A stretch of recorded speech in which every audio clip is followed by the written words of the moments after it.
Quay tao này thì cái coi tao này tao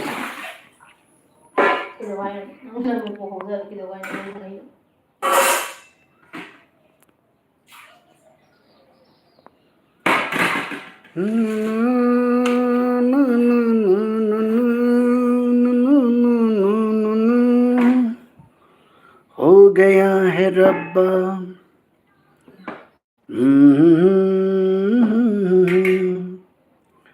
मंजिले सारी मंजिले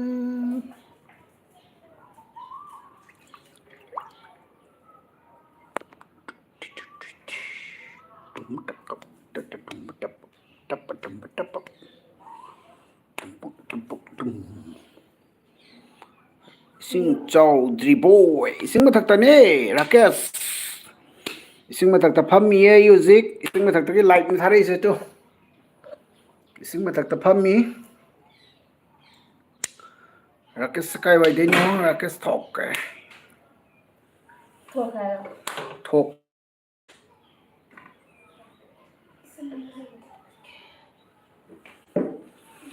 sing song marak sida upai leite sak sarbo sak thongi khoi pujari sak thongi tu chess yang ma gi phiam jiung chess si international sak khudung ai si ma'am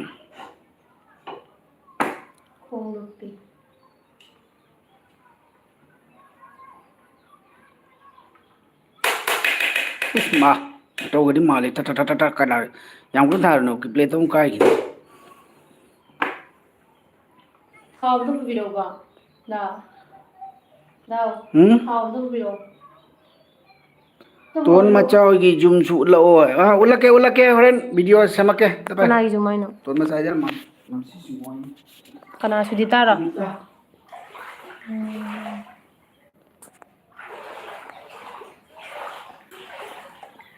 Ai ana bi ma le na list ka tha zale. Yaad da sakkas. Se fire. Kalmarui ga report to. Ese sara ke da.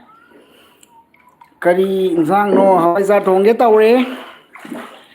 Deepika Singha nahan muk chahi ani mamang da oi khibado dumai oi re ko chenu dumai na bdi oi re adogi ke thak to di yaudri sene hi hello Dijita Singh hi Rakesh Tok dada hoi de hoi eba hoi de Idam jam thina lai re. Ya wala ya ne khole sing je taw je sibo karamba se lai fiam je ons se matak sida loina thangal le firon charon punamak aduga yam wal le mayam like to be ramo place dada hoi kai da chatkhige dada hoi kai da chatkhige dada aise kanano adiro aise angang ai de keno da chatkre koi ge keno da koi mabok na loi pur chakre Mahadev lambi do ki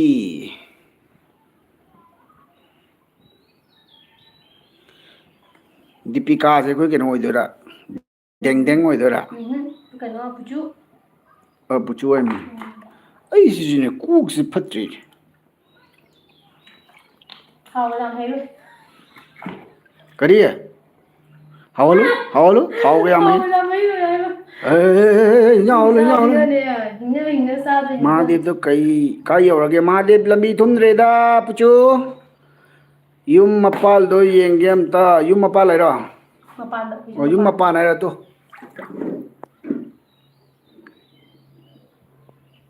sini lady films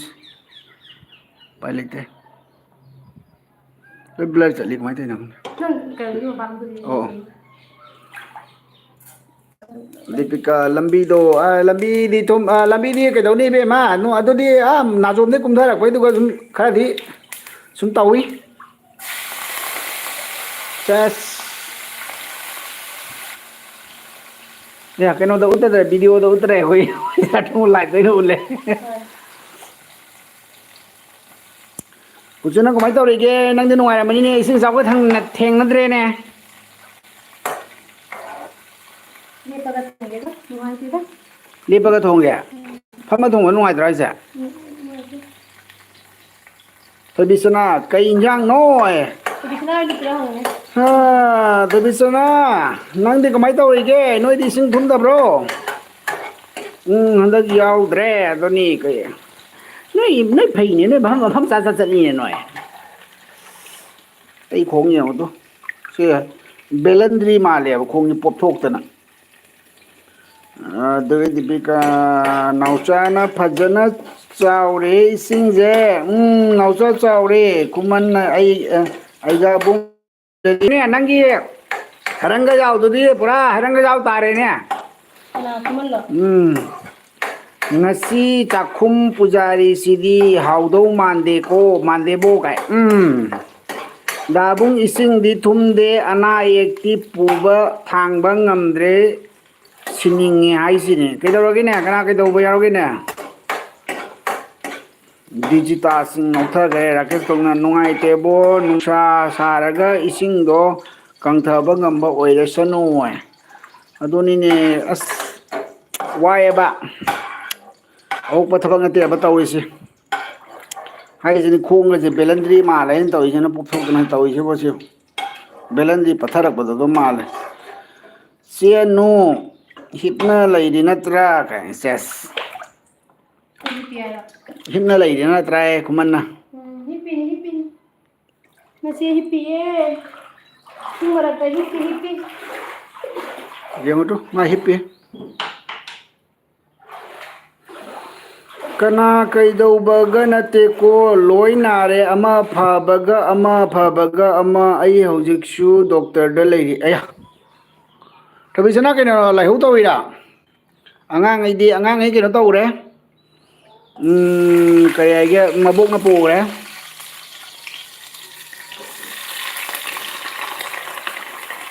but ka lei pro na khong do selo but pasu kana ro ising changni ba but manungda ai dai but ki keno dogi level dogi mathak tane keno do lei ising ai lei ba ko water but to lei ba do ken tawi ka tha rồi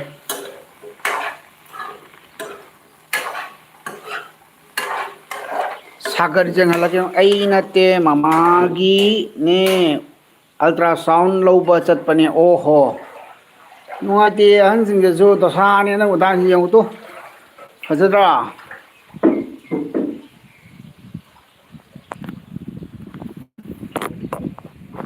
yeng kumai daw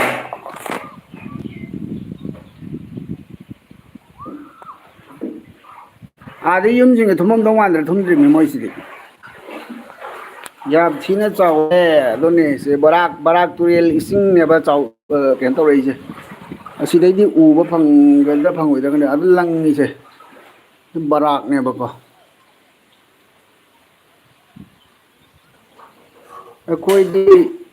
wali ising thumba lobuk ta leiri enemy god akoi di wali ising thumba lobuk ta leiri snake changlak tro as ngarang snake se akoi gi mapi changak te ba ko snake macha ngata ni ma di na una pukcha ba sing da moi di picture ida na ko adogi mina ha tu se keno chai na phubai ni mine haina de haraga ising thumle taris moirang yam nungai te ising khu chou se adone thabisana mokwang do lengba sukya yadre chatpada kem tawdaba phamba hippa amata yadre aduna yengthok rage tawba pele khongna kapninga jani babagi sel mayam changba loi da ngai ri last ta ai sibat ha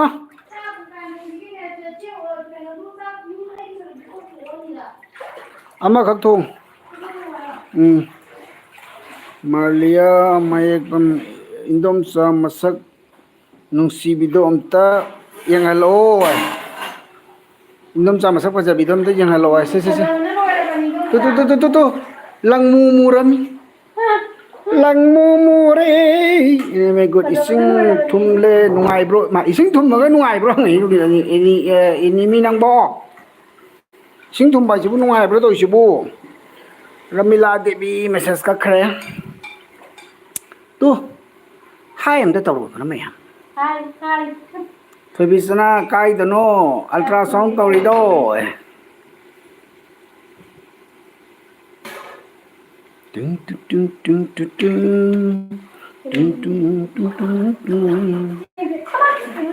ꯀꯔꯤꯅꯣ ꯃꯁꯤꯅ ꯈꯪꯄ꯭ꯔꯦꯛ ꯈꯪꯉꯦ ꯇꯨꯝꯐꯝꯗꯤ ꯀꯥꯏꯗ ꯇꯨꯝꯒꯦ ꯇꯨꯝꯐꯝꯗꯤ ꯑꯩꯈꯣꯏꯒꯤ ꯀꯩꯅꯣꯝꯃ ꯁꯥꯏꯌꯦ ꯊꯣꯡꯒꯥ ꯑꯃ ꯁꯥꯏ ꯑꯗꯨꯒ ꯇꯧꯔꯦ ꯇꯣꯔꯤꯁꯥ ꯃꯣꯏꯔꯥꯡ ꯀꯔꯤ ꯏꯟꯁꯥꯡ ꯊꯣꯡꯂꯤꯒꯦ ꯀꯩꯅꯣ ꯇꯧꯔꯦ ꯍꯋꯥꯏꯖꯥꯔ ꯊꯣꯡꯉꯦ ꯇꯨ ꯍꯋꯥꯏꯖꯥꯔ ꯊꯣꯡꯗꯣꯏꯅꯦ ꯍꯧꯖꯤꯛ ꯗꯥꯕꯨꯡ ꯍꯣꯜ ꯀꯩꯕ ꯍꯣꯏ ꯗꯥꯕꯨꯡ ꯍꯣꯏꯗ ꯇꯨꯔꯦꯜ ꯃꯅꯥꯛꯇꯨꯒ ꯐꯖꯔꯦꯅꯦ ꯑꯁ ꯑꯩꯗꯤ ꯑꯗꯨꯗ ꯃꯌꯥꯝ ꯇꯨꯝꯕꯗꯨꯗ ꯅꯍꯥꯟꯅ ꯂꯋꯥꯏ ꯁꯥꯔꯕꯅꯤ ꯑꯇꯩꯗꯤ ꯄꯥꯛꯈꯟꯗꯦ ꯅꯣꯏꯒꯤꯗꯣ ꯀꯤꯖꯩ ꯑꯗꯨꯅꯦꯕ ꯅꯥꯎꯆꯥ ꯃꯌꯥꯡ ꯏꯝꯐꯥꯜꯗꯅꯦ ꯑꯣ ꯑꯩꯈꯣꯏ ꯍꯥꯟꯅ ꯊꯨꯝꯕ ꯅꯨꯡꯉꯥꯏꯒꯦ ꯑꯉꯥꯡꯁꯤꯡꯒꯤꯗꯤ ꯅꯨꯡꯉꯥꯏꯖꯕꯅꯦꯕ ꯏꯁꯤꯡ ꯆꯥꯎ ꯏꯁꯤꯡ ꯊꯨꯝꯕꯒꯁꯦ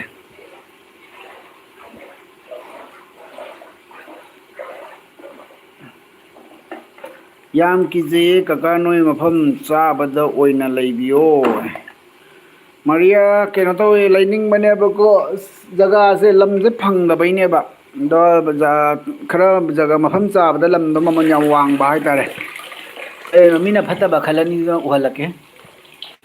ꯆꯦꯡ ꯆꯥꯝꯕꯅꯤꯀꯣ ꯌꯥꯝ ꯅꯛꯅ ꯖꯔꯣ ꯖꯣꯔꯣ ꯂꯥꯎꯔꯦ ꯈꯪꯉꯤꯅꯤ ꯔꯣꯃꯤꯂꯥ ꯗꯦꯕꯤꯁꯤ ꯃꯦꯁꯦꯖ ꯁꯨꯝ ꯈꯛ ꯂꯩꯔꯦ ꯆꯥꯛꯇꯣ ꯐꯠ ꯐꯠ ꯆꯥꯊꯣꯛꯂꯒ ꯅꯣꯏꯁꯨ ꯀꯥꯏꯗꯅꯣ ꯑꯃ ꯆꯠꯅꯕ ꯇꯧꯔꯣ ꯌꯨꯝ ꯊꯥꯗꯣꯛꯄꯗꯤ ꯌꯥꯗ꯭ꯔꯦ ꯑꯩꯈꯣꯏ ꯀꯪꯊꯛ ꯃꯊꯛꯇ ꯂꯩꯅꯦꯕꯀꯣ ꯁꯨꯄꯔ ꯆꯥꯠ 20 ꯇꯧꯒꯦ ꯇꯧꯕ ꯍꯩꯇꯦ ꯇꯧꯗ꯭ꯔꯁꯨ ꯀꯥꯏꯗꯦꯗ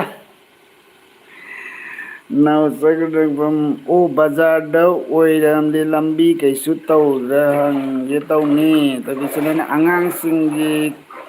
ꯈꯪꯖ ꯄꯣꯠ ꯅꯠꯇꯦ ꯃꯣꯏꯗꯤ ꯁꯥꯟꯅꯕ ꯅꯨꯡꯉꯥꯏꯔꯦ ꯁꯤꯅꯤ ꯑꯍꯟꯗꯗꯤ ꯂꯋꯥꯏ ꯁꯥꯕ ꯑꯗꯨꯅꯦꯕ ꯔꯃꯤꯅꯥꯅ ꯀꯕ ꯅꯥꯒꯥꯂꯦꯟꯗꯁꯨ ꯊꯨꯝꯃꯦ ꯑꯣꯍꯣ ꯅꯥꯒꯥꯂꯦꯟꯁꯨ ꯏꯁꯤꯡ ꯊꯨꯝꯃꯦ ꯍꯧꯖꯤꯛ ꯍꯟꯗꯛꯀꯤ ꯏꯁꯤꯡ ꯏꯆꯥꯎꯁꯦꯀꯣ ꯊꯨꯝꯗꯕ ꯖꯒꯥ ꯑꯝꯇ ꯂꯩꯇꯦ ꯂꯣꯏ ꯊꯨꯝꯕꯤꯅꯦꯕ ꯇꯧꯔꯤꯁꯦ ꯔꯥꯀꯦꯁ ꯊꯣꯛ ꯏꯁꯤꯡ ꯆꯥꯎꯔꯤꯁꯤꯕꯨ ꯆꯠꯂꯣ ꯌꯥꯗ꯭ꯔꯣ ꯅꯥꯎꯆꯥ ꯕꯖꯥꯔꯒ ꯆꯠꯄ ꯌꯥꯕ ꯅꯠꯇꯦꯗ ꯍꯧꯖꯤꯛ ꯀꯩ ꯂꯝꯒꯤꯅꯣ ꯀꯩ ꯂꯝꯒꯤꯅꯣ ꯀꯁꯥꯗꯅꯤ ꯃꯣꯃꯤ ꯕꯦꯒꯝ ꯌꯥꯝ ꯋꯥꯔꯝꯅꯤꯌꯦ ꯅꯨꯡꯉꯥꯏꯇꯦ ꯎꯕꯗ ꯑꯗꯨꯅꯤ ꯋꯥꯏꯑꯦ ꯀꯩꯅꯣ ꯇꯧꯔꯦꯕ ꯑꯩꯈꯣꯏ ꯁꯤꯗ ꯊꯨꯝꯗꯕ ꯖꯒꯥ ꯍꯥꯏꯁꯦ ꯂꯝ ꯂꯝꯅꯦꯕꯀꯣ ꯑꯩꯗꯤ ꯗꯤꯁꯇ꯭ꯔꯤꯛ ꯅꯠꯇꯕ ꯊꯨꯝꯗꯕ ꯀꯁꯥꯔ ꯗꯤꯁꯇ꯭ꯔꯤꯛ ꯑꯃ ꯀꯔꯤꯝꯒꯟꯖ ꯁꯩꯂꯥꯀꯥꯟꯗꯤ ꯂꯣꯏ ꯊꯨꯝꯃꯦ ꯑꯗꯩꯗꯤ ꯁꯤꯜꯆꯔ ꯇꯥꯎꯟ ꯊꯨꯝꯃꯦ ꯁꯣꯅꯥꯏꯗꯁꯨ ꯊꯨꯝꯕ ꯃꯐꯝ ꯂꯩꯔꯝꯗꯣꯏꯅꯤ ꯅꯣꯏꯅꯤ ꯑꯩ ꯏꯆꯥꯒꯤꯅꯦ ꯏꯆꯥꯒꯤꯗꯤ ꯏꯆꯥꯒꯤꯁꯨ ꯏꯁꯤꯡ ꯊꯨꯝꯃꯝꯅꯤꯅꯦ ꯗ MPG-18ꯅ ꯌꯥꯝ ꯅꯨꯡꯉꯥꯏꯇꯦ ꯏꯁꯤꯡ ꯆꯥꯎꯕꯁꯦ ꯑꯗꯣꯅꯦ ꯇꯥꯝ ꯂꯤꯟꯊꯣꯏꯕꯤ ꯑꯣ ꯍꯣꯏ ꯑꯗꯩꯗꯤ ꯅꯥꯎꯆꯥꯅ ꯑꯗꯨꯅꯤ ꯊꯣꯏꯕꯤ ꯑꯩꯁꯨ ꯊꯕꯛ ꯆꯠꯇꯦ ꯃꯤꯁ ꯕꯦꯕꯤ ꯅꯥꯒꯥꯂꯦꯟꯗꯁꯨ ꯊꯨꯝꯃꯦ ꯃꯐꯝ ꯄꯨꯝꯅꯃꯛꯇꯅꯤ ꯍꯟꯗꯛꯀꯤ ꯏꯁꯤꯡꯁꯦ ꯑꯔꯣꯏꯕꯤꯅꯤꯀꯣ ꯏꯁꯤꯡꯁꯦ ꯍꯥꯏꯗꯤ ꯍꯟꯗꯛꯀꯤ ꯏꯁꯤꯡ ꯈꯨꯆꯥꯎꯁꯦ ꯀꯔꯤ ꯍꯥꯏꯅꯤ ꯀꯩꯅꯣ ꯍꯥꯏꯇꯥꯔꯦ ꯈꯪꯍꯧꯗꯅ ꯊꯨꯝꯃꯛꯄ ꯍꯥꯏꯇꯥꯔꯦꯀꯣ ꯅꯣꯡꯗꯤ ꯌꯥꯝ ꯆꯨꯗꯕ ꯑꯗꯨꯒ ꯍꯥꯏꯗꯤ ꯑꯁꯦ ꯃꯔꯨ ꯑꯣꯏꯅ ꯆꯤꯡꯗꯒꯤ ꯅꯥꯟꯊꯔꯛꯄ ꯏꯁꯤꯡ ꯍꯥꯏꯇꯥꯔꯦ ꯑꯩꯈꯣꯏꯒꯤ ꯆꯤꯡꯒꯤ ꯂꯩꯕꯥꯛꯅ ꯏꯁꯤꯡ ꯐꯥꯖꯤꯟꯒꯗꯕꯗꯣ ꯆꯤꯡꯒꯤ ꯂꯩꯕꯥꯛꯇꯣ ꯅꯝꯊꯔꯝꯃꯤꯅꯅꯦ ꯐꯥꯖꯤꯟꯕꯩ ꯀꯩꯅꯣ ꯂꯩꯇꯕꯅꯤꯅ ꯆꯍꯤꯒꯤ ꯇꯥꯎꯔꯛꯀꯅꯤ ꯆꯍꯤꯒꯤ ꯇꯥꯎꯗꯣꯏꯅꯤ ꯀꯩꯝ ꯋꯥꯔꯨꯅꯨ ꯑꯗꯩꯗꯤ ꯃꯤꯁ ꯕꯕꯤꯅꯥ ꯑꯇꯩꯅꯦ ꯑꯣꯀꯦ ꯀꯥꯏ ꯋꯥꯏꯗꯩꯅꯣ ꯕꯦꯕꯤ ꯔꯥꯀꯦꯁꯇꯣ ꯏꯝꯐꯥꯜꯗꯁꯨ ꯊꯨꯝꯃꯦ ꯑꯗꯨꯅꯦ ꯏꯝꯐꯥꯜꯁꯨ ꯊꯨꯝꯃꯦ ꯐꯖꯅ ꯍꯟꯗꯛꯇꯤ ꯑꯦꯅꯤꯃꯤ ꯒꯣꯗ ꯏꯁꯤꯡ ꯊꯨꯝꯕꯗ ꯂꯥꯏꯚ ꯇꯧꯕ ꯌꯦꯡꯕ ꯅꯨꯡꯉꯥꯏ ꯑꯗꯨꯅꯤ ꯅꯣꯏ ꯃꯌꯥꯝꯅ ꯌꯦꯡꯕ ꯅꯨꯡꯉꯥꯏꯕ ꯑꯩꯈꯣꯏꯗꯤ ꯋꯥꯔꯤꯅꯤꯀꯣ ꯃꯨꯇ꯭ꯔꯤ ꯂꯧꯔꯦꯝꯕꯝꯅ ꯃꯅꯤꯄꯨꯔꯗꯁꯨ ꯊꯨꯝꯃꯦ ꯑꯁ ꯃꯅꯤꯄꯨꯔꯗꯤ ꯊꯨꯝꯗꯕ ꯖꯒꯥꯕꯨ ꯂꯩꯔꯝꯃꯔꯣꯏꯗ ꯂꯣꯏ ꯊꯨꯝꯃꯦꯀꯣ ꯊꯣꯏꯕꯤꯁꯅꯥꯅ ꯗꯥꯕꯨꯡ ꯀꯣꯛꯀ ꯉꯥꯎꯍꯜꯂꯦ ꯀꯌꯥꯝ ꯀꯨꯏꯕ ꯑꯣꯟꯊꯣꯛ ꯀꯌꯥꯝ ꯀꯨꯏꯕꯨ ꯆꯠꯈꯤꯗꯣꯏꯅꯣ ꯈꯪꯗ꯭ꯔꯦ ꯑꯃ ꯅꯠꯇ꯭ꯔ ꯑꯃ ꯅꯠꯇ꯭ꯔꯒ ꯑꯃ ꯄꯦꯜꯂꯦ ꯍꯥꯏꯗꯨꯅꯤ ꯃꯅꯤꯄꯨꯔꯒꯤ ꯗꯁꯥꯁꯤꯗꯤ ꯑꯔꯣꯏꯕꯅꯤꯍꯦ ꯑꯥꯔ ꯀꯦ ꯕ꯭ꯂꯣꯛ ꯃꯦꯝꯇꯣꯟꯁꯤꯡꯅ ꯀꯩꯕ ꯆꯤꯡꯗꯣꯡ ꯂꯩꯀꯥꯏꯗꯤ ꯌꯧꯔꯛꯄꯒꯤ ꯐꯤꯕꯝ ꯂꯩꯕ꯭ꯔꯣ ꯆꯤꯡꯗꯣꯡ ꯂꯩꯀꯥꯏꯁꯤꯗꯤ ꯍꯧꯖꯤꯛꯐꯥꯎꯗꯤ ꯂꯩꯇꯦꯗ ꯍꯟꯗꯛꯀꯤꯁꯦ ꯆꯤꯡꯗꯣꯡ ꯂꯩꯀꯥꯏꯔꯣꯝꯗꯒ ꯊꯨꯝꯃꯣꯏ ꯀ꯭ꯔꯤꯁꯅꯥꯝ ꯂꯦꯟꯊꯣꯏ ꯑꯩꯈꯣꯏꯒꯤ ꯀꯣꯡꯕꯔꯣꯝꯗꯗꯤ ꯊꯨꯝꯗꯔꯤꯌꯦ ꯑꯣ ꯀꯣꯡꯕꯔꯣꯝꯗ ꯊꯨꯝꯗ꯭ꯔꯤꯌꯦ ꯑꯣꯀꯦ ꯑꯣꯀꯦ ꯑꯥꯔ ꯀꯦ ꯕ꯭ꯂꯣꯛꯅ ꯀꯌꯥꯝ ꯆꯥꯎꯒꯦ ꯌꯦꯡꯍꯜꯂꯣ ꯏꯁꯤꯡꯔꯣ ꯌꯦꯡꯉꯣ ꯌꯦꯡꯉꯣ ꯁꯤꯅ ꯏꯃꯨꯡꯅꯦ ꯑꯗꯨꯒ ꯁꯤꯅ ꯌꯨꯝꯒꯤ ꯕꯥꯎꯟꯗ꯭ꯔꯤ ꯃꯄꯥꯟꯅꯦꯕ ꯇꯨ ꯁꯤꯅ ꯌꯨꯝꯒꯤ ꯕꯥꯎꯟꯗ꯭ꯔꯤ ꯃꯄꯥꯟꯅꯦ ꯑꯗꯨꯒ ꯁꯤꯅꯤ ꯑꯩꯗꯤ ꯉꯁꯥꯏꯅ ꯂꯥꯏꯛ ꯇꯧꯈ꯭ꯔꯕꯅꯤꯀꯣ ꯑꯣꯀꯦ ꯑꯣꯀꯦ ꯊꯦꯡꯀ꯭ꯌꯨ ꯑꯗꯩꯗꯤ ꯏꯅꯝꯃ ꯏꯁꯤꯡꯒꯤ ꯐꯤꯕꯝꯁꯦ ꯊꯃꯣꯏꯗ ꯍꯥꯏ ꯄꯥꯎꯗꯝ ꯑꯃꯇ ꯇꯝꯕꯤꯔꯛꯑꯣ ꯗꯥꯕꯨꯡ ꯏꯟꯇꯔꯚꯤꯌꯨ ꯃꯆꯥ ꯑꯃꯇ ꯇꯧꯍꯜꯂꯣꯏ ꯊꯃꯣꯏꯒꯤ ꯄꯥꯎꯗꯝꯁꯦ ꯄꯦꯜꯂꯛꯀꯦ ꯗꯤꯃꯥꯄꯨꯔꯗꯅꯦ ꯑꯣꯀꯦ ꯃꯤꯁ ꯕꯦꯕꯤ ꯗꯤꯃꯥꯄꯨꯔꯗꯒꯤꯅꯦ ꯑꯩ ꯊꯕꯤꯁꯅꯥ ꯑꯩ ꯃꯅꯤꯄꯨꯔꯗ ꯂꯩꯖꯅꯤꯡꯈ꯭ꯔꯦ ꯀꯗꯥꯏꯗꯅꯣ ꯆꯦꯟꯈ꯭ꯔꯒꯦ ꯆꯦꯜꯂꯁꯨ ꯃꯐꯝ ꯆꯥꯅ ꯆꯦꯜꯂꯒ ꯏꯇꯩ ꯆꯦꯗꯤ ꯌꯥꯏ ꯇꯨ ꯑꯟꯖꯂꯤ ꯅꯆꯦ ꯁꯦ ꯇꯨ ꯐꯖꯔꯕꯅꯤꯀꯣ ꯅꯆꯦꯁꯦ ꯌꯥꯝꯅ ꯑꯟꯖꯂꯤꯅ ꯆꯦꯗꯤ ꯏꯇꯩ ꯌꯥꯏ ꯇꯨ ꯑꯟꯖꯂꯤ ꯀꯅꯥꯅꯣ ꯑꯟꯖꯂꯤ ꯃꯣꯏꯔꯥꯡꯊꯦꯝ ꯑꯣ ꯑꯟꯖꯂꯤꯔꯣ ꯑꯟꯖꯂꯤꯅꯗꯤ ꯀꯃꯥꯏꯅ ꯇꯧꯔꯤꯒꯦ ꯅꯆꯦ ꯍꯋꯥꯏꯖꯥꯔ ꯀꯟꯅ ꯊꯣꯡꯉꯤ ꯀꯩꯁꯅꯥꯝ ꯑꯟꯖꯂꯤ ꯏꯆꯦ ꯂꯥꯛꯁꯜꯂꯦ ꯂꯦꯟꯊꯣꯏ ꯑꯁ ꯎꯄꯥꯏ ꯂꯩꯇꯦ ꯅꯣꯏꯒꯤꯁꯤꯗꯤ ꯐꯖꯅ ꯏꯁꯤꯡ ꯀꯪꯕ꯭ꯔꯣ ꯉꯔꯥꯡꯒꯤ ꯉꯁꯤ ꯀꯔꯤ ꯈꯦꯠꯅꯩ ꯉꯔꯥꯡꯗꯒꯤ ꯉꯁꯤꯁꯦ ꯊꯥꯀꯨꯔ ꯏꯃꯨꯡꯗ ꯊꯨꯝꯗ꯭ꯔꯣ ꯏꯃꯨꯡꯗ ꯊꯨꯝꯃꯦꯅꯦ ꯑꯅꯨ ꯈꯨꯃꯟꯗ ꯋꯥꯍꯪ ꯑꯝꯇ ꯍꯪꯖꯒꯦ ꯀꯩ ꯁꯣꯝꯅ ꯑꯁꯤ ꯏꯁꯤꯡꯗ ꯊꯨꯝꯃꯒ ꯈꯣꯡꯒꯁꯦ ꯍꯥꯏꯐꯦꯠꯀ ꯆꯣꯠꯂꯒ ꯆꯧꯀꯤꯗꯒ ꯐꯝꯃꯒ ꯍꯤꯟꯖꯥꯡ ꯆꯧꯀꯤ ꯐꯝꯃꯒ ꯊꯣꯡ ꯊꯥꯛ ꯇꯧꯕꯁꯦ ꯊꯃꯣꯏꯗ ꯀꯔꯤ ꯐꯥꯎꯒꯦ ꯑꯁꯤ ꯑꯅꯧꯕ ꯑꯦꯛꯁꯄꯤꯔꯤꯌꯦꯟꯁ ꯑꯃꯅꯤ ꯌꯥꯝ ꯅꯨꯡꯉꯥꯏ ꯌꯥꯝ ꯅꯨꯡꯉꯥꯏꯅ ꯈꯜꯂꯤ ꯑꯗꯣ ꯁꯨꯃꯥꯏꯅ ꯍꯥꯏꯕꯅꯣ ꯈꯪꯗꯦ ꯍꯥꯏꯕ ꯈꯪꯗꯦꯗ ꯅꯨꯡꯉꯥꯏꯃꯟꯗꯅ ꯍꯥꯏꯕ ꯊꯣꯏꯕꯤꯁꯅꯥ ꯃꯐꯝ ꯆꯥꯅ ꯆꯦꯟꯗꯧꯔꯤꯃꯤ ꯀꯩꯅꯣ ꯃꯐꯝ ꯆꯥꯗ꯭ꯔꯗꯤ ꯇꯨꯁꯟꯗꯅ ꯖꯃꯥꯡ ꯇꯦꯛꯄ ꯇꯥꯔꯦ ꯑꯟꯖꯂꯤꯅ ꯀꯩꯕ ꯑꯩꯈꯣꯏꯒꯤꯗꯤ ꯆꯦ ꯀꯩ ꯅꯣꯡꯗꯤ ꯇꯥꯗ꯭ꯔꯦ ꯑꯣ ꯅꯣꯡ ꯇꯥꯗ꯭ꯔꯦ ꯇꯥꯗ꯭ꯔꯗꯤ ꯑꯗꯨꯝ ꯐꯔꯛꯀꯅꯤꯗ ꯏꯁꯤꯡ ꯆꯥꯎꯕꯁꯦ ꯑꯥꯔ ꯅꯣꯡ ꯀꯦꯅ ꯇꯥꯔꯗꯤ ꯀꯩꯕ ꯅꯣꯡꯃ ꯕ꯭ꯂꯣꯛ ꯁꯦꯝꯃꯒ ꯏꯁꯤꯡ ꯆꯥꯎꯕꯗꯣ ꯎꯍꯜꯂꯣ ꯉꯁꯤ ꯊꯥꯒꯠꯂꯛꯀꯅꯤ ꯉꯁꯤ ꯚꯤꯗꯤꯑꯣ ꯑꯃ ꯂꯥꯛꯀꯅꯤꯀꯣ ꯏꯁꯤꯡꯒꯤ ꯊꯥꯒꯠꯂꯤꯅꯦ ꯌꯦꯡꯉꯣ ꯇꯨ ꯌꯦꯡꯉꯨ ꯇꯨ ꯐꯖꯗ꯭ꯔꯥ ꯑꯩꯒꯥꯅ ꯀꯩꯕ ꯏꯃꯨꯡ ꯏꯔꯨ ꯊꯣꯛꯄ ꯌꯥꯔꯅꯤ ꯑꯗꯨꯅꯤ ꯏꯁ ꯏꯃꯨꯡꯗ ꯏꯔꯨꯁꯨ ꯗꯥꯏꯔꯦꯛ ꯁꯨꯝ ꯇꯧ ꯌꯥꯔꯅꯤ ꯑꯟꯖꯂꯤꯅ ꯀꯩꯕ ꯏꯁꯤꯡ ꯍꯟꯊꯗꯦ ꯏꯁꯤꯡ ꯍꯟꯊꯗꯦ ꯅꯨꯡꯉꯥꯏꯅꯦ ꯅꯣꯏ ꯅꯣꯏ ꯍꯟꯊꯔꯁꯨ ꯅꯨꯃꯤꯠꯕꯨꯅ ꯅꯍꯥꯟ ꯑꯩꯈꯣꯏ ꯈꯨꯟꯗ ꯏꯁꯀꯨꯇꯔꯗ ꯂꯥꯛꯄꯗꯣ ꯅꯍꯥꯟ ꯑꯩꯈꯣꯏ ꯈꯨꯟꯗ ꯏꯁꯀꯨꯇꯔꯗ ꯂꯥꯛꯄꯗꯣ ꯀꯩꯅꯣ ꯒ꯭ꯌꯥꯟ ꯇꯥꯗ꯭ꯔꯦ ꯅꯪꯅ ꯈꯨꯟ ꯆꯠꯂꯤꯗꯣ ꯑꯩꯈꯣꯏꯕꯣ ꯑꯩꯈꯣꯏ ꯆꯠꯇ꯭ꯔꯦ ꯏꯆꯥꯗꯒꯤ ꯆꯠꯇ꯭ꯔꯤ ꯍꯟꯗꯛ ꯑꯟꯖꯂꯤ ꯃꯣꯏꯔꯥꯡꯊꯦꯝ ꯏꯆꯦ ꯏꯕꯦꯝꯃꯒ ꯑꯕꯨꯡꯉꯣꯒꯗꯤ ꯏꯆꯦ ꯑꯕꯦꯝꯃꯒ ꯑꯕꯨꯡꯉꯣꯒ ꯃꯕꯣꯛꯅ ꯉꯔꯥꯡ ꯄꯨ ꯆꯠꯈ꯭ꯔꯦ ꯑꯥꯔ ꯀꯦ ꯕ꯭ꯂꯣꯛꯅ ꯆꯦ ꯀꯥꯏꯒꯤꯅꯣ ꯃꯥꯒꯤ ꯃꯄꯥꯝꯅ ꯕꯣꯟ ꯇꯔꯥꯄꯨꯔꯒꯤꯅꯤ ꯑꯩꯅ ꯆꯥꯟꯗꯝ ꯂꯩꯀꯥꯏꯒꯤꯅꯦꯕꯀꯣ ꯑꯥꯔ ꯀꯦ ꯕ꯭ꯂꯣꯛ ꯉꯥꯡꯉꯨꯅꯦ ꯌꯦꯡꯉꯣ ꯉꯥꯡꯉꯣ ꯍꯋꯥꯏꯖꯥꯔ ꯊꯣꯡꯕ ꯌꯦꯡꯉꯨꯇꯣ ꯍꯋꯥꯏꯖꯥꯔ ꯍꯥꯎꯒꯗ꯭ꯔꯥ ꯃꯌꯥꯝ ꯑꯣꯏꯕꯤꯁꯅꯥ ꯑꯩ ꯂꯩꯔꯤꯁꯦ ꯌꯨꯝ ꯅꯠꯇꯦꯀꯣ ꯑꯝꯇ ꯅꯣꯛꯍꯜꯂꯛꯀꯅꯨ ꯑꯉꯥꯎꯕꯤ ꯃꯥꯟꯕ ꯇꯥꯔꯦ ꯏꯁꯂꯥꯝ ꯂꯩꯇꯅ ꯅꯣꯏ ꯀꯁꯦ ꯀꯌꯥ ꯁꯨꯒꯦ ꯅꯣꯏꯒꯤ ꯀꯥꯁꯦ ꯀꯌꯥ ꯁꯨꯒꯦ ꯌꯥꯝꯃꯤ ꯀꯥ ꯌꯥꯝꯃꯦꯗꯣ ꯂꯣꯏꯁꯟꯗ꯭ꯔꯤ ꯑꯇꯩꯗꯤ ꯀꯥ ꯑꯃꯇꯅꯤ ꯂꯣꯏꯁꯤꯜꯂꯤꯁꯦ एलिना केट्रीमेन चे यम नुंगाइतिये एलिना केदोनी राकेश थोकना आई कमेंट पा पादेबो पाग्रमने राकेश चेनु काय गिनो आई दुदी इसे इसिंग मथक्ता चा सनम लेकाई गिने किनो आरके आई चक्सन गायगरेने इतई मा करी मथेलनो इसिंग मरक तुदा हवाईजा ठोंगे हेलो कल्पना युमनाम करी मथेलनो केनोने हवाई चारने अंजलि मरानन से चानिंगे हाउदो माले से अखोइदा लाओ से मनम करी याम नुसी खंगे हावबा हावबा आई दिने लाइट था पुक से कुरु कुरु लाउखले दा मनम सिदा कबिसा अंगांग आई याउदबदसु खरा फरिनी नत्रदी अमुक हेना इसिंग थुंबगी मोय यावदी तवम खंगोय पोसंबम अया चेनु कइनो तौरिसे पोसंबम से इंटरनेशनल केनोनी असगे लाइफस्टाइल असे इसिंग मरक ब्लाइंड न मल्लगा के तौरि अससे नाकुपी के से नसे आई वीडियो में थागलगनी यो नाकुपी खुलेन गदि अस योंसे रिएक्सी योंसे अस मोंग तात्रसे चसे गजे योंसे पोसंबम आर के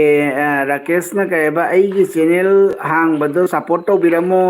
तौबियो राकेश थोक नंगने कमेंट खतंग थंबिरमो को वीडियो अमा खत को कमेंट थंबिरमो दुगा नगी केनो दो संगा के बको सोइदन ने के दबै तौरोइदन तौकने सोइदन तौकने राकेश नौचा को मागी राकेश थोक से ब्लू पीगे को राकेश थोक से काय वाइदे ओइदनो कमाय बिरमो अदे काय चंगे राकेश थोक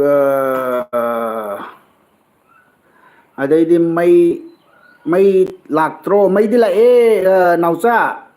नाइजी चोंबम न इसिंग चोब खरा फरबजे ग्यामेन नम तादिदा दाबुंग अखोय युम लोइसिंदोरे इसिंग चाउ मरक सिदा ओके मेंतोन जिंग ngasiga फिरम से ग्यामेन नम तादे बंदगी सिंग से तारी रे हिली रा सुम लेप रे कई हम लेने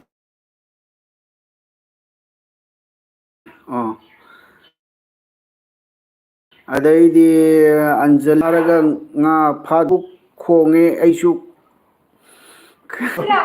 पसमम ना इसिंग दी हंतद्रो नुसा खरा साइ ngasi di dabung खंगदे नुसा सारजु हंतरि हंतरि ग्यामेन तादरे पसमम इजामेन तो लाइफ से मयक सेंग दे ओ अखोई केनो से नि जा मोबाइल से नि को ख तौ बने पसमम ना कई इंजांग नो चे हवाई जा ठोंगे ठाकुर न के गोवा नि अस गोवा काय चले आई चेनु आर के ब्लॉग न के चेनु आई सु बोंट्रा पुर मय लेकाई दगिनी ओ मे लेकाई कना होई जानो आर के ब्लॉग मय लेकाई कना होई दिनो आए राकेश तो येंगनिंगे वीडियो दो खरा तुना थागत पिरो ओके ओके थागलके अंजलि ने बच्चे युम अहन बदो अदुदा थोंगिरो अंजलि कइनो तौरे ngara संगारे कोई युबसे अखोई जिनसे डायरेक्ट संगारे उपाय लेतेबा कइना हाइदि सिगना खरा तोंबा बलाजी टी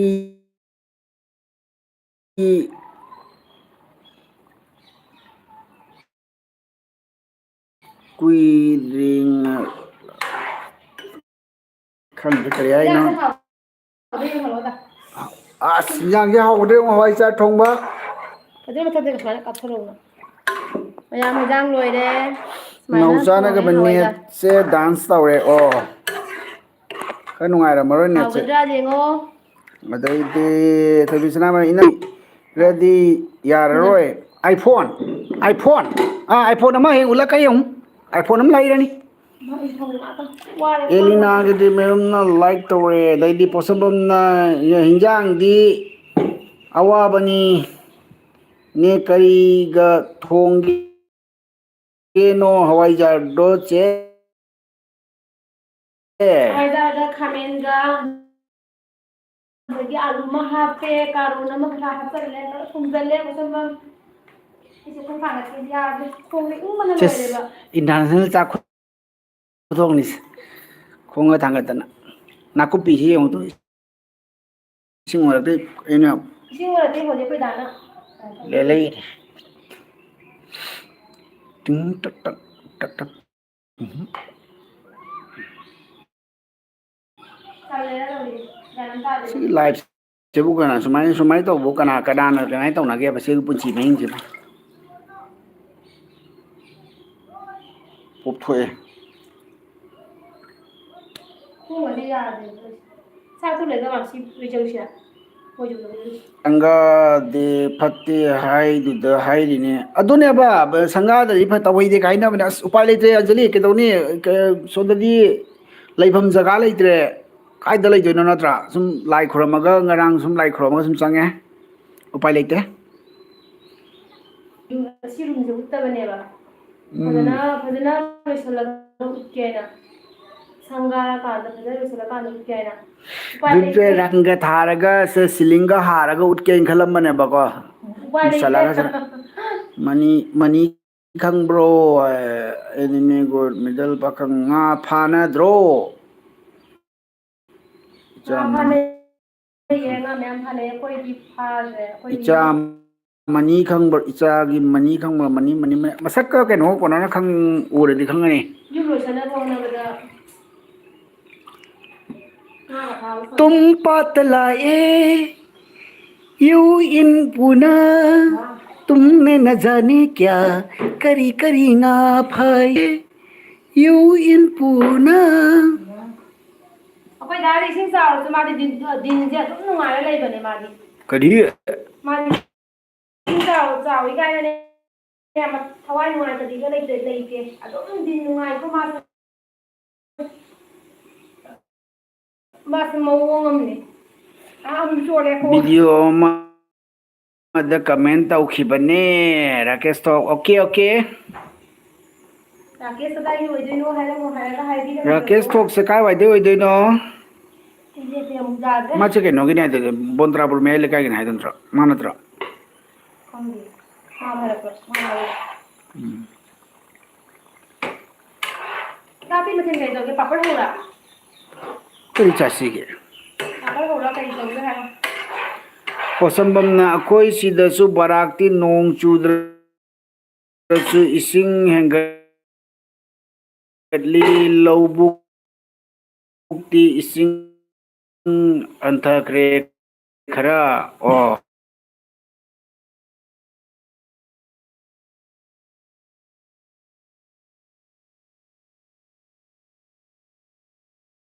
ꯈꯨꯔꯝꯕ ꯀꯌꯥ ꯑꯩꯈꯣꯏꯗꯤ ꯀꯔꯤ ꯀꯩꯅꯣ ꯇꯧꯔꯤꯁꯦ ꯃꯣꯕꯥꯏꯜꯁꯦ ꯍꯦꯛ ꯃꯊꯣꯟꯗ ꯅꯦꯠꯁꯦ ꯀꯩꯅꯣ ꯇꯧꯔꯤꯁꯦ ꯀꯩ ꯂꯩꯕ ꯍꯧꯔꯤꯁꯦ ꯑꯗꯨꯅꯦꯕ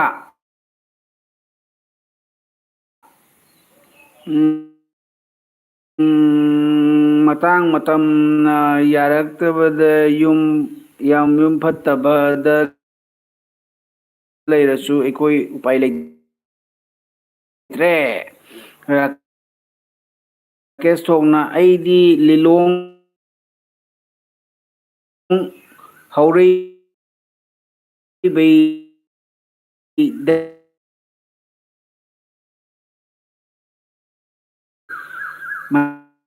ꯃꯅꯤꯄꯨꯔꯗꯒꯤꯅꯤꯀꯣ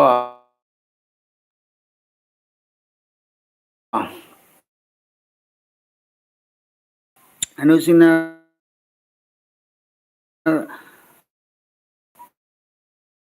ꯀꯪ ꯀꯪꯉꯕꯣ ꯏꯁꯤꯡ ꯀꯪꯗ꯭ꯔꯤꯌꯦ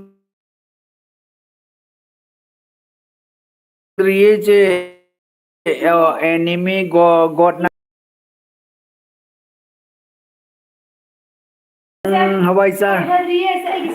ꯃꯤꯗꯜ ꯄꯥꯈꯪꯅ ꯍꯅꯝ ꯂꯧꯈꯤꯕꯗꯣ ꯀꯃꯥꯏꯅ ꯇꯧꯔꯒꯦ ꯍꯩ ꯂꯩ ꯆꯔꯥ ꯃꯌꯥꯝ ꯏꯁꯤꯡ ꯃꯅꯨꯡꯗ ꯊꯥꯔꯤ ꯍꯌꯦꯡꯃꯛ ꯃꯍꯩ ꯊꯣꯛꯂꯛꯇꯧ ꯃꯥꯜꯂꯤ ꯃꯩꯗꯤ ꯂꯥꯛꯄ꯭ꯔꯣ ꯂꯥꯛꯏ ꯂꯥꯛꯁꯤꯡꯅ ꯑꯩꯈꯣꯏ ꯁꯤꯗꯁꯨ ꯏꯁꯤꯡ ꯆꯥꯎꯔꯛꯂꯦ ꯎꯔꯕꯁꯤ ꯁꯣꯏꯕꯝꯅ ꯍꯥꯏꯆꯦ ꯏꯁꯤꯡ ꯀꯃꯥꯏ ꯇꯧꯒꯦ ꯎꯔꯕꯁꯤ ꯅꯨꯡꯉꯥꯏꯔꯤ ꯏꯁꯤꯡ ꯍꯦꯟꯒꯠꯂꯤ ꯍꯥꯏꯇꯥꯔꯦ ꯎꯔꯕꯁꯤ ꯂꯣꯏꯔꯦꯗꯅ ꯁꯤꯒ ꯄꯣꯠꯇꯣ ला yꯦꯡꯉꯨ ꯇꯥ ꯇꯥ ꯇꯥ ꯁꯤꯂꯤꯟꯗꯔꯒꯤꯁꯦ ꯌꯦꯡꯉꯨ ꯇꯨ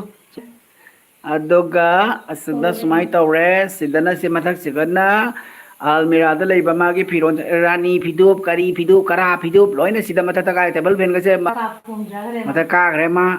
ꯅꯨꯡꯉꯥꯏꯕ꯭ꯔꯣ ꯐꯤꯗꯨ ꯇꯧꯔꯒ ꯂꯥꯛꯑꯣ ꯕꯦꯇ ꯑꯩ ꯂꯤꯁꯥ ꯍꯧꯔꯁꯤ ꯑꯦꯅꯤꯃꯤ ꯒꯣꯠ ꯏꯆꯥ ꯑꯅꯨꯁꯤꯡꯅ ꯁꯨꯄ꯭ꯔꯤꯌꯥ ꯊꯣꯏꯕꯤꯆꯅꯥ ꯅꯦꯠꯁꯤꯗꯤ ꯀꯩꯗꯧꯔꯦ ꯍꯥꯏ ꯅꯦꯠꯁꯦ ꯆꯠꯄꯅꯤ ꯃꯐꯝꯁꯦ ꯖꯒꯥꯁꯦ ꯈꯔ ꯅꯨꯡꯉꯥꯏꯇꯦꯕꯀꯣ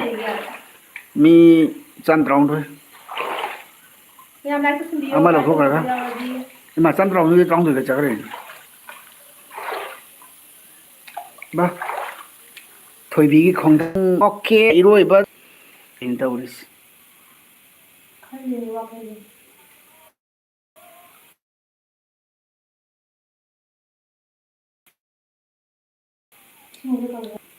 ꯑꯩꯈꯣꯏ ꯈꯪꯕ꯭ꯔꯣ ꯍꯥꯏꯕꯤꯌꯣ ꯈꯪꯉꯦ ꯑꯩꯁꯨ ꯁꯨꯝ ꯈꯪꯕ꯭ꯔꯥ ꯍꯥꯏꯕꯤꯌꯨ ꯍꯪ ꯂꯩꯔꯛꯏꯅꯤ ꯃꯤ ꯅꯪꯁꯤꯅ ꯑꯃ ꯀꯩꯅꯣꯅꯦ ꯑꯩꯅ ꯈꯨꯝꯕ ꯃꯇꯝꯗ ꯅꯪ ꯀꯥꯏ ꯆꯠꯂꯨꯒꯦ ꯉꯁꯥꯏꯗꯒꯤ ꯈꯪꯉꯦ ꯑꯩꯅ ꯈꯨꯝꯕꯗ ꯁꯤꯗꯣꯔꯦ ꯅꯪꯅ ꯈꯪꯕ꯭ꯔꯥ ꯍꯪꯕꯗ ꯁꯤꯗꯣꯔꯦ ꯈꯪꯕ꯭ꯔꯥ ꯈꯪꯉꯤ ꯑꯗꯨꯝ ꯇꯧ ꯂꯩꯔꯦ ꯈ꯭ꯋꯥꯅꯤ ꯑꯅꯨꯁꯤꯡ ꯅꯦꯠ ꯅꯨꯡꯉꯥꯏꯇꯦꯗ ꯅꯣꯏꯒꯤꯁꯦ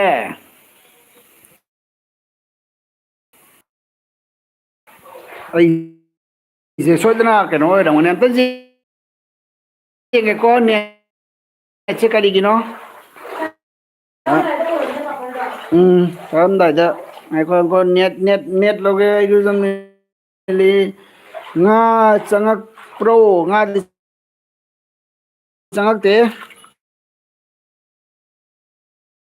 ꯑꯩ ꯀꯩꯅꯣ ꯃꯣꯕꯥꯏꯜꯁꯦ ꯑꯝꯇ ꯆꯦꯛ ꯑꯝꯇ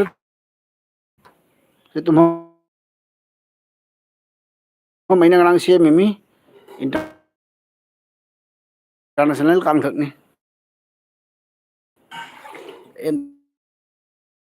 ꯑꯝꯇꯪ ꯁꯦꯝꯒꯦ ꯅꯦꯠ ꯑꯣ ꯁꯤꯅꯅꯤ ꯍꯧꯖꯤꯛ ꯂꯥꯛꯑꯅꯤ ꯌꯥꯔꯅꯤ ꯅꯦꯠꯁꯦ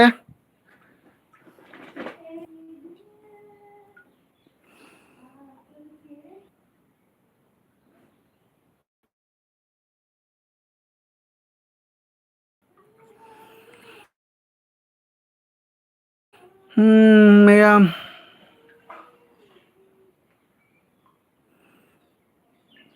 ꯅꯦꯠ ꯌꯥꯔꯅꯤ ꯍꯧꯖꯤꯛ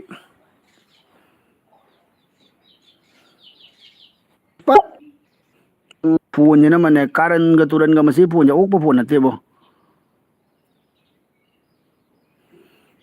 ꯃꯊꯤꯕꯣꯡꯒꯤ ꯐꯣꯟ ꯍꯥꯏꯅ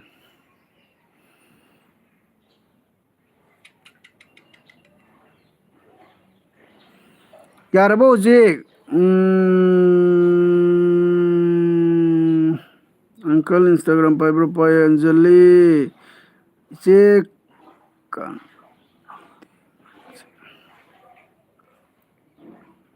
ꯈꯣꯡꯉꯤꯅꯦ ꯌꯥꯗ꯭ꯔꯤꯕꯣ ꯅꯦꯠꯁꯦ ꯌꯥꯔꯝꯃꯅꯤꯗ ꯍꯧꯖꯤꯛꯇꯤ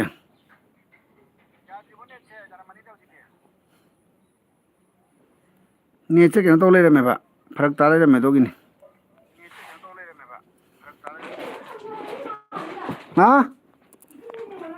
ꯏꯁꯤꯡ ꯀꯪꯊꯔꯦ ꯍꯥꯏꯔꯣ ꯑꯣ ꯃꯌꯥꯝ ꯀꯃꯦꯟ ꯈꯔ ꯄꯥꯈꯤꯗ꯭ꯔꯦ ꯄꯨꯁꯄꯥ ꯎꯍꯧꯗ꯭ꯔꯕ ꯑꯪꯀꯜ ꯂꯥꯏꯛ ꯇꯧꯔꯝꯃꯦ ꯑꯗꯩꯗꯤ ꯁꯣꯔꯣꯛ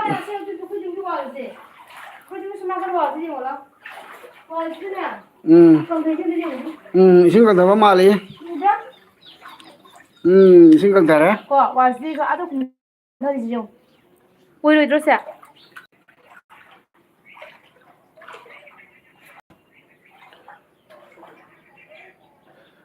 ꯑꯣꯀꯦ ꯃꯌꯥꯝ ꯀꯃꯦꯟ ꯈꯔ ꯄꯥꯈꯤꯗꯕ ꯋꯥꯔꯧꯔꯨꯅꯨꯀꯣ ꯃꯣꯕꯥꯏꯜ ꯁꯦꯝꯗꯣꯛ ꯁꯦꯝꯖꯤꯟꯗ ꯈꯔ ꯄꯥꯈꯤꯗ꯭ꯔꯦ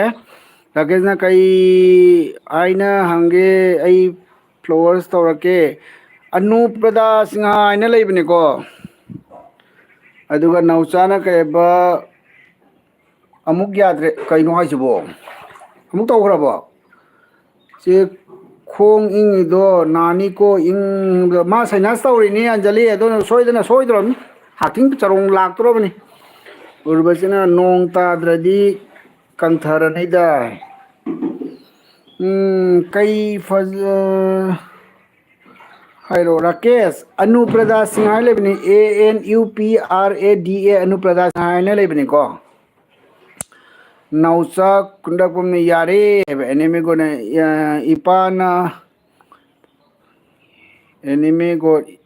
ipana nungai bro hangiye okay okay nungai ri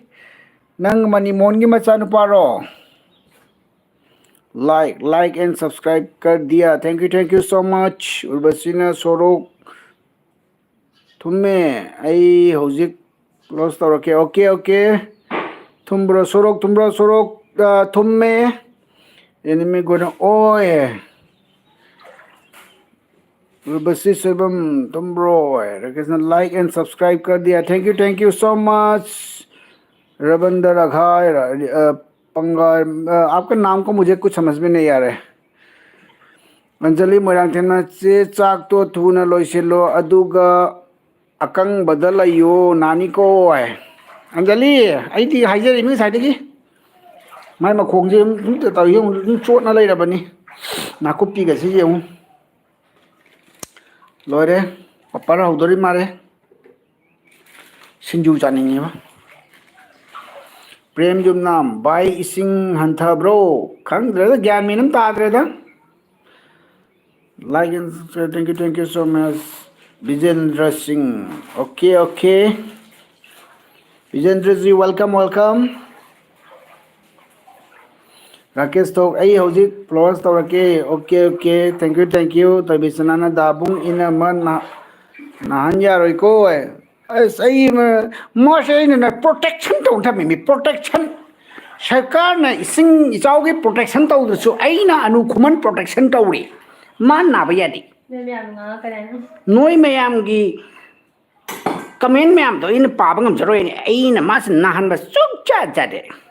A ji plus तौरके thank you तबिरो तो बिसना दाबुंग इनमा नाम यारो एरकेस तो इसिंग अंतरगा लाइव तो ओके तौरके विजेंद्र सिंह कदाई की नो अस आदे जान ले में nga मरिंग खांगोबगी केन तो लेवन अदो तौसलो खरा अदो सालो अदो चारम पापा सु तौरो चागदम इसिंग चावबे खयाम चागदम बिचना अदुनी गुड इबुंग तनी मरम मोक्पा हेक नाहंदबदा अइना हेना नि लवाइददा थादरक्तोइदो उस जल कीबो वफम हतमीदा द्रम गसे तावगिदरे अंजे इतै से वेदर सिगा याम चानबगा चही सिंजू चासी हाय अदुनी वेदर चानबा हवाई जारगा सिंजू गसे हाउदो मानबा कोना फोन तौसलैसिनो मरक्सिदा थांगलक्तरे तोने बिसना हा सिल्चर मनिंगोंदा देने को 21 के यांग ना ओइबिरो okay thank you Singh Silchar okay Bina Kumari सगोलसम नखोइरम दसु इसिंग थुमब्रो नु दु जेंगो तो मैम जेंबियो फी बौरीगा जेंग रिक्स नुसे दम दगिबदम लोरे आगे नाकुपी अदा लंखना लेरे सिदा पान कैकांग ओने तावरे ओइ चाना जबने नेबा उबसिना nga फाब्रो होय nga फाब्रा फादी मई मयाम फाने खोइदी फारुदे सेदी लैतब्रो इबाई लैए बेबी लै अंजलि मरंडे होय चाना जबने तो बिचना न ओथो येली हे पाइद्रे खंगदी हनबनी कॉल तौरो बदर चप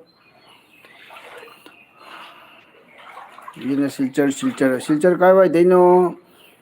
इबेचा मोइरांगथेम सकतो अमत येंगे अनु की सक येंगे रा से अनु काय नो अनु की सक येंगे लेकिन तो ꯌꯥꯝꯅ ꯐꯖꯔꯤꯕꯅꯦ ꯅꯦꯠ ꯆꯞꯄ꯭ꯔꯥ ꯃꯌꯥꯝ ꯑꯅꯥꯕꯤ ꯃꯥꯜꯂꯦ ꯂꯤꯞꯁꯇꯤꯛ ꯈꯔ ꯇꯩꯁꯜꯂꯤ ꯖꯦ ꯑꯅꯥꯕꯤ ꯃꯥꯟꯕ ꯃꯆꯜꯁꯦ ꯂꯤꯞꯁꯇꯤꯛ ꯇꯩꯔꯨꯕꯗꯒꯤ ꯏꯁꯃꯥꯔꯠ ꯀꯥꯔꯗ ꯃꯥꯜꯂꯦ ꯅꯨꯡꯁꯤꯕ ꯑꯃꯒꯤ ꯅꯨꯡꯁꯤꯅ ꯐꯪꯕ ꯁꯤ ꯂꯐꯣꯏꯒꯁꯦ ꯁꯤ ꯂꯐꯣꯏꯁꯦ ꯃꯅꯤꯄꯨꯔꯗ ꯐꯪꯕ꯭ꯔꯥ ꯊꯣꯏꯕꯤꯁꯅꯥ ꯊꯣꯡꯉꯒ ꯆꯥꯕ ꯑꯩꯈꯣꯏꯅꯒ ꯕꯣꯔꯥꯒ ꯍꯧꯕ ꯂꯐꯣꯏꯗꯨꯅꯦꯕ ꯂꯐꯣꯏ ꯑꯁꯥꯡꯕ ꯑꯩꯈꯣꯏꯒꯤ ꯀꯩꯅꯣꯗꯨꯅꯦꯕ ꯁꯦ ꯑꯩꯈꯣꯏꯒꯤ ꯃꯨꯜꯂꯒ ꯆꯥꯟꯅꯗꯦꯕ ꯁꯨꯃꯥꯏꯅ ꯁꯪꯉꯤꯉꯩꯗ ꯍꯤꯟꯖꯥꯡ ꯆꯥꯗꯣꯏꯅꯦꯕ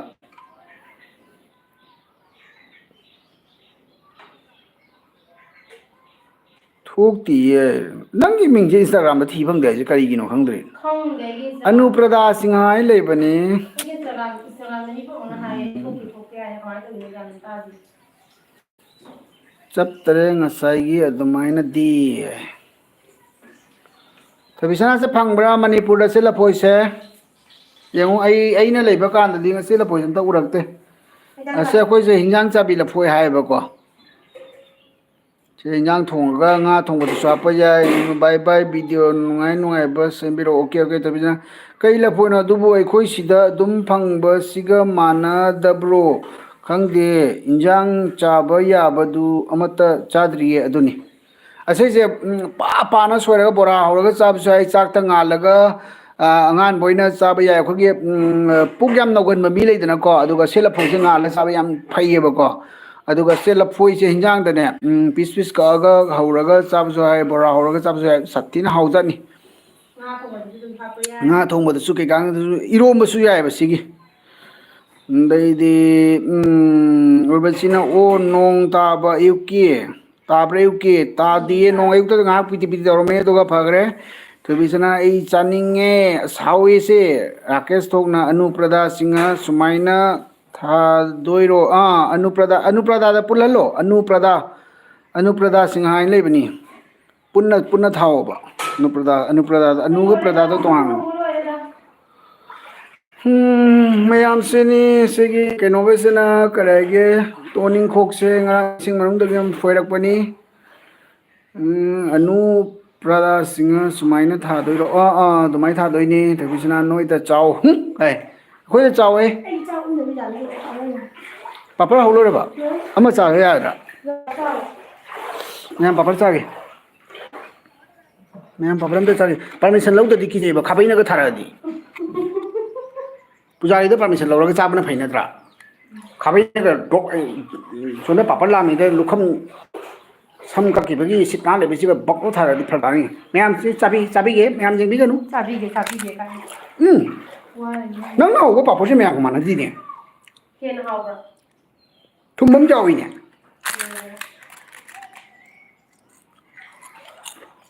ꯀꯩꯗꯧꯁꯦ ꯅꯣꯏꯗ ꯍꯥꯏꯅꯣ ꯆꯥꯎ ꯁꯔꯃꯤꯂꯥꯁꯤꯡ ꯌꯥꯝ ꯅꯨꯡꯉꯥꯏꯇꯦ ꯑꯗꯨꯅ ꯁꯔꯃꯤꯂꯥ ꯎꯄꯥꯏ ꯂꯩꯇꯦ ꯑꯩ ꯆꯥꯛ ꯆꯥꯅꯤꯡꯗꯦ ꯆꯥꯛ ꯆꯥꯅꯤꯡꯗꯦꯔꯣ ꯆꯥꯅꯤꯡꯗꯦ ꯑꯩꯗꯤ ꯆꯥꯛ ꯂꯥꯝꯃꯦ ꯆꯥꯛ ꯏꯁꯤꯡ ꯆꯥꯅꯤꯡꯗꯦ ꯏꯆꯥꯎ ꯃꯔꯛꯁꯤ ꯄꯛꯂꯥꯝꯗ ꯂꯥꯝꯃꯤ ꯀꯩꯗꯩꯅꯣ ꯈꯪꯗꯦ ꯄꯥꯄꯔ ꯏꯜꯂꯛꯀꯦ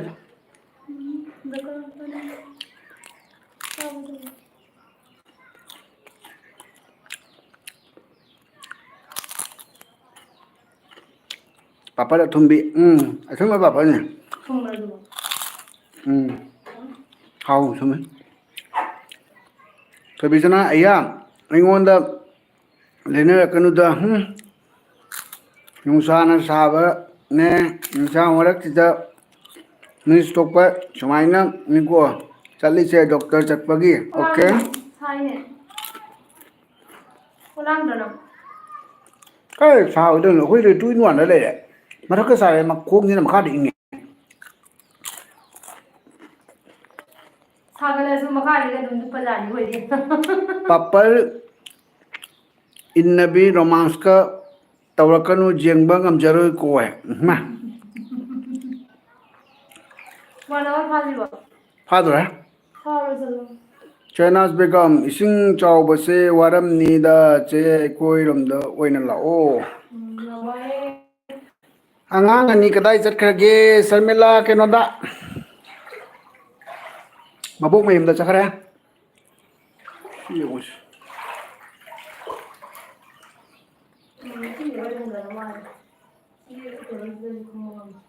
इसिंगसे खरदे हंदबा माले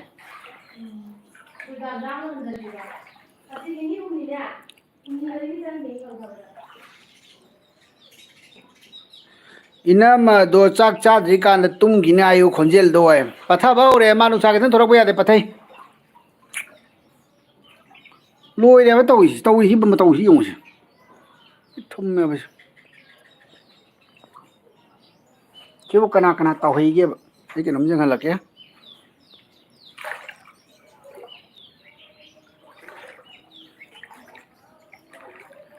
सरगगी इपाक केनो येऊ समुद्रो इपाक मयक सिंग जंग हलके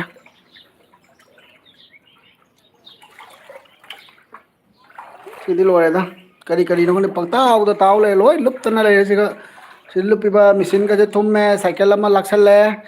थांगतपा पुगतपा आई चली स्पोन मदु कांगधोन की मखोंग सिगा लुप्पे हा तंदे होगा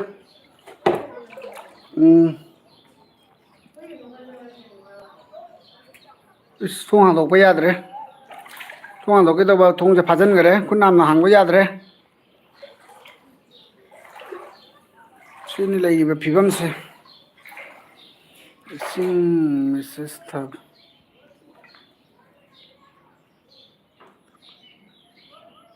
लामनी राकेश येंगे को एलबी लोरेगा जेंगे तभी जना मैं खोइदा लाओ अंगांग सिंगसु लेसे लाओ ओके दोना फरदरा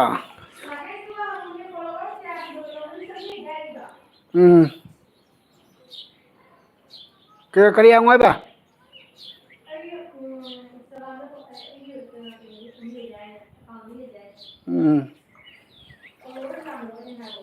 को जिम चेक करो खांगने और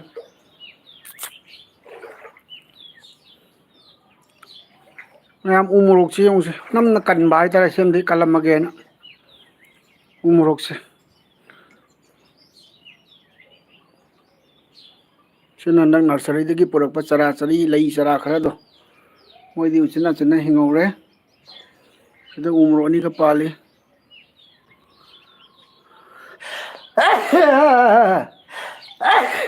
मिनी तरा तंगारे पुंगा फागदबा पुंगा से फा लगा चलगे अंकल से कोबिदी या मोए तौई जानी समुद्र असेंग जेंद्रसु यारनी से मफम खुदिंग उरे अदोनी मफम खुदिंग दे कने समुद्रु न कई दउदु फागी नते लाओ ने आई लाइबम रूम सेमलम लगे को गे तो बिचना ना रूम सेमम मगे तो बिचना सेम फ्लाइट टिकट तुमगा कपिरो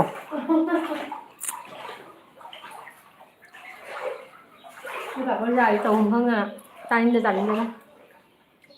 thế này là cái nút sạc chưa sạc mồm ra thì mà phải cái tà đấy ya pamu dro ấy rồi đấy pamu yi pamu mo se khawni bi ma pamu mo se khawni awana tari ngi sida khono ku ke ting thok to na sumai na kana na si isba mantri mandol gi macha gi cha kuthong la thong ni chắc thì là sao em này thì mà tôi đi mà sao mà suy phim này rồi anh là message था कि बनी लाभ रहा mà sao suy được nhà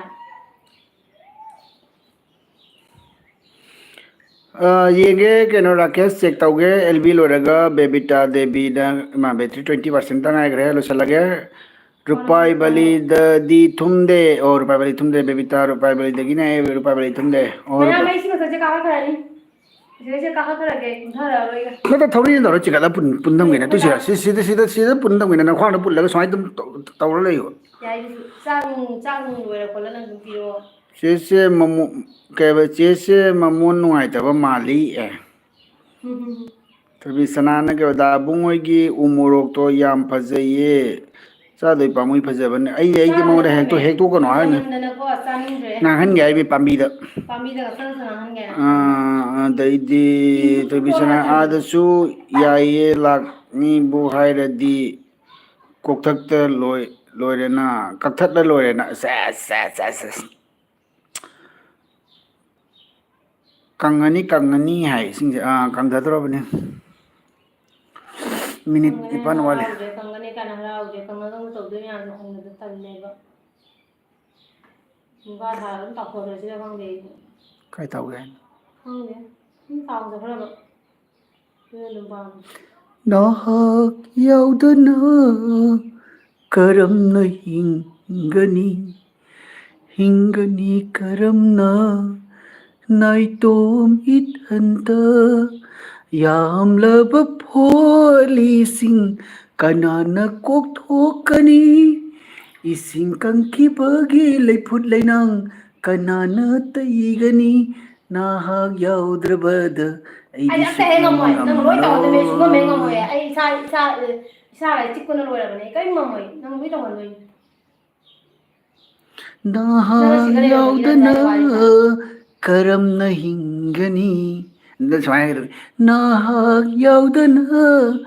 ꯀꯔꯝꯅ ꯁꯨꯒꯅꯤ ꯊꯕꯛ ꯃꯌꯥꯝꯁꯦ ꯅꯥꯏꯇꯣꯝ ꯏꯊꯟꯇ ꯌꯥꯝꯂꯕ ꯏꯃꯨꯡꯒꯤ ꯊꯕꯛ ꯃꯌꯥꯝ ꯅꯪꯒ ꯑꯩꯒ ꯂꯣꯏꯁꯤꯟꯃꯤꯟꯅꯗꯅ ꯀꯅꯥꯒ ꯂꯣꯏꯁꯤꯟꯒꯅꯤ ꯑꯇꯣꯝꯕꯤꯅ ꯄꯨꯔꯛꯑꯣ ꯑꯇꯣꯝꯕꯤ ꯕꯂꯤꯍꯔꯤ ꯅꯉꯣꯟꯗ ꯉꯥꯎꯖꯕ ꯃꯌꯥꯝ ꯂꯩꯔꯝꯒꯅꯤ ꯍꯧꯖꯤꯛꯁꯨ ꯊꯕꯛꯁꯤꯒꯤꯗꯃꯛꯇ ꯑꯇꯣꯝꯕꯤ ꯄꯨꯔꯛꯇꯣꯏꯕ ꯂꯣꯏꯔꯒ ꯑꯃꯨꯛ ꯑꯣ ꯊꯕꯛ ꯏꯕꯦꯝꯃ ꯑꯃ ꯄꯥꯕ ꯐꯧꯁꯤꯗ ꯀꯩꯅꯣꯝ ꯇꯧꯈꯠꯂꯛꯇ ꯉꯥꯎꯕꯗ ꯗꯥꯛꯇꯔ ꯂꯦꯅꯤꯟ ꯇꯥꯒꯅꯒꯦꯅ ꯈꯜꯂꯤꯗꯨꯒ ꯑꯅꯤ ꯁꯨꯗꯣꯏꯕ ꯅꯍꯤ ꯏꯅꯝꯃ ꯀꯥꯈꯠꯂꯣ ꯑꯗꯨꯒ ꯏꯁꯤꯡꯅ ꯐꯪꯂꯔꯣꯏ ꯅꯁꯤꯔꯨꯗꯤꯟ ꯏꯅꯝꯃ ꯏꯃꯨꯡ ꯆꯪꯕ꯭ꯔꯣ ꯏꯃꯨꯡꯅꯦ ꯑꯩꯈꯣꯏ ꯂꯩꯁꯦ ꯄꯤ ꯑꯦꯝ ꯔꯥꯖꯦꯁ ꯈꯥꯟ ꯀꯩꯕ ꯌꯣꯡꯊꯨꯁ ꯃꯥꯜꯂꯤ ꯁꯛꯇꯥꯗꯨ ꯀꯩꯕ ꯏꯀꯥꯏꯕ ꯁꯤ ꯐꯤꯕꯝꯁꯤꯒ ꯈꯪꯕꯤꯌꯨ ꯏꯀꯥꯏꯕ ꯈꯪꯕꯤꯌꯨ ꯒꯥꯏ ꯑꯁꯤ ꯄꯤ ꯑꯦꯝ ꯐꯤꯕꯝꯁꯤꯒꯁꯨ ꯔꯥꯖ ꯕꯦꯠ ꯀꯣꯃꯦꯟꯁ ꯄꯤꯔꯛꯀꯅꯤ ꯍꯥꯏꯕꯤꯔꯛꯏꯅꯤꯀꯣ ꯍꯣꯏ ꯀꯩꯅꯣ ꯊꯣꯏꯕꯤꯁꯔꯥ ꯀꯃꯦꯟꯒ ꯀꯛꯎꯅꯨꯅꯦ ꯑꯝꯇꯪ ꯀꯩꯅꯣ ꯇꯧꯒꯦꯅꯦ ꯃꯃꯤꯡꯗꯣ ꯀꯔꯤꯕ ꯄꯤ ꯑꯦꯝ ꯔꯥꯖ ꯈꯥꯟ ꯍꯥꯏꯔ ꯍꯨꯏꯊꯨ ꯍꯥꯏꯒꯅꯦ ꯅꯪꯗꯤ ꯁꯟ ꯃꯊꯤꯒꯨꯟ ꯁꯟ ꯃꯊꯤꯒꯨꯟ ꯍꯥꯏꯒꯤꯅꯦ ꯅꯁꯛꯇꯣ ꯂꯣꯜꯂꯒ ꯀꯩꯅꯣ ꯇꯧꯔꯛꯏ ꯀꯩꯒꯤꯅꯣ ꯗꯤꯄꯤ ꯍꯥꯞꯄꯧꯅꯦ ꯅꯁꯛꯇꯣ ꯑꯝꯇ ꯌꯦꯡꯉꯦ ꯀꯌꯥꯝ ꯐꯖꯒꯦ ꯌꯦꯡꯉꯤꯅꯦ ꯁꯛꯇꯥꯁꯤꯡꯁꯤꯗꯤ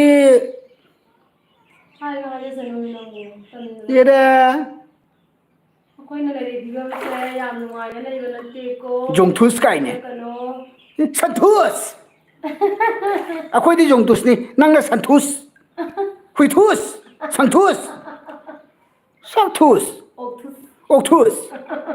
ꯁꯛꯊꯨꯁ ꯅꯃꯥꯏꯗꯨꯒ ꯊꯤ ꯋꯥꯏꯖꯤꯜꯂꯒ ꯁꯨꯝꯆꯤꯠꯅ ꯀꯟꯒꯅꯤ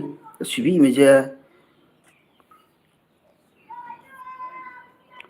ꯂꯩꯔꯤ ꯐꯤꯕꯝꯁꯦ ꯌꯥꯝ ꯅꯨꯡꯉꯥꯏꯔꯃꯦ ꯈꯜꯂꯤꯔꯣ ꯑꯩꯈꯣꯏꯅ ꯁꯣꯝꯗ ꯋꯥꯈꯜꯁꯦ ꯅꯨꯡꯉꯥꯏꯊꯣꯛꯏꯃꯤꯅꯦ ꯁꯤ ꯂꯩꯔꯤꯁꯦ ꯀꯂꯪꯀꯔꯤ ꯃꯥꯜꯂꯦꯅ ꯁꯛꯊꯨ ꯀꯂꯪꯀꯔꯤ ꯍꯥꯏꯁꯦ ꯀꯩꯅꯣ ꯋꯥꯊꯤ ꯋꯥꯔꯦꯝ ꯉꯥꯡꯉꯗꯨꯗꯤ ꯂꯥꯏꯗ ꯆꯪꯉꯛꯀꯅꯨꯅꯦ ꯁꯛ ꯊꯤꯕ ꯐꯖꯕ ꯍꯥꯏꯗꯨꯗꯤ ꯏꯁꯣꯔꯒꯤ ꯈꯨꯠꯁꯦꯝꯅꯤꯅꯦ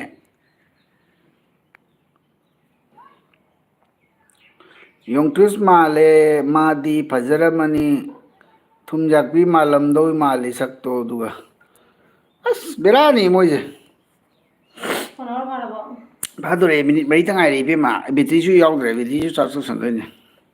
1 hour ꯐꯥꯕꯒ ꯂꯣꯏꯁꯟꯗꯧꯔꯕꯅꯤ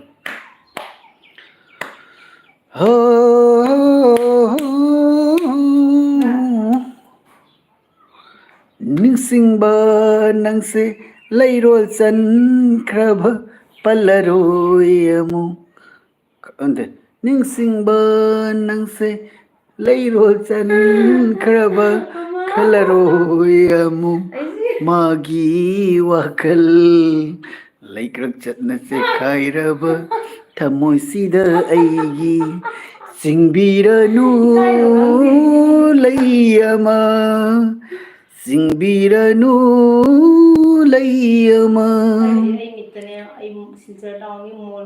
ꯏꯈ꯭ꯔꯕ ꯋꯥꯔꯤꯅꯤ ꯂꯣꯏꯁꯤꯟꯐꯝ ꯈꯪꯗ꯭ꯔꯕ ꯑꯔꯣꯏꯕ ꯂꯃꯥꯏꯅꯤ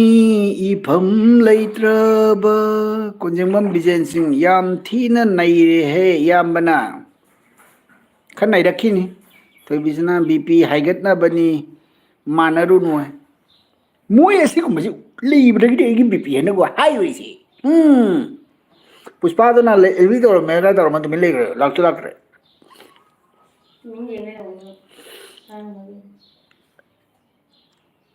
इंस्टाग्राम द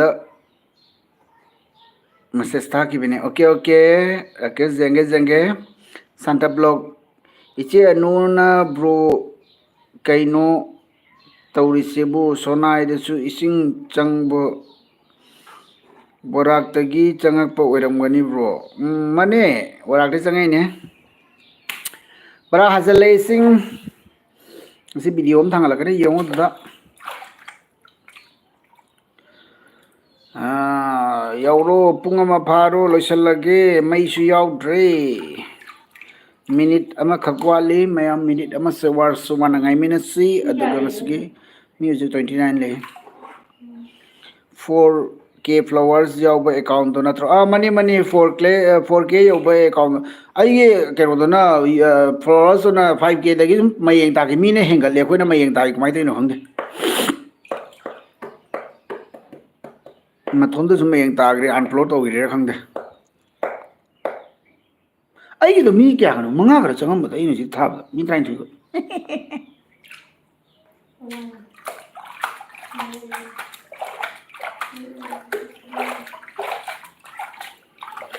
मयाम थबिसना हौजिकी तुम याकबी मान बदुना लाकपदैना नातोन एलर्जी तौब हौरेदा बुं अदुने सिन लेओनर 4k फ्लावर्स ए फ्लावर्स नतबा 4k followers नतबा follower ने followers होइगरा अमा ए तो हेलो काइम काइदे से अमा ए तो हेलो कारिम काइदे खंगिदना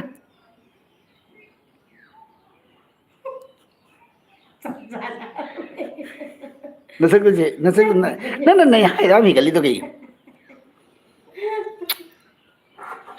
मणिकांत युमनाम इसिंग हंदर बोचेनो आंदर संतन करी मतौनो तौरिसेबो ब्रो मथक लोमदगी इसिंग थादोरई हाई ब्रो चुमनी नोंग इचू चूदना चुरईदुदी अदो ब्रो नंगी nga di phada bro magi magi खरददी nga phana yam phana khre adu sakoi ji nga phaninge mi phaba ke tawdre naubi chiku ising yam hen labo ising mayeng tabado mai tawi khangde angang ulo bro keno tawre angang sing keno da chakre mabu mem da chakre mayam dodi aduni amato ekta oibo ai natro mani rakesh jade flowers ka manade adodi mayam lakbiramagi damakta ikoi ge live sida ngak changbiramagi damakta thank you so much adodi ngasigi lb se madang sida loisalage hayeng se ke nimino saturday hayeng nudang sub soiden torokani hayeng nudang di ikoi ge singasan bagi toroke adodi mayam ngasigi nadi kaina nabai athang ni jari pina birasi mayam ting tong tana bye bye Kau di yuko su mutri sekali no.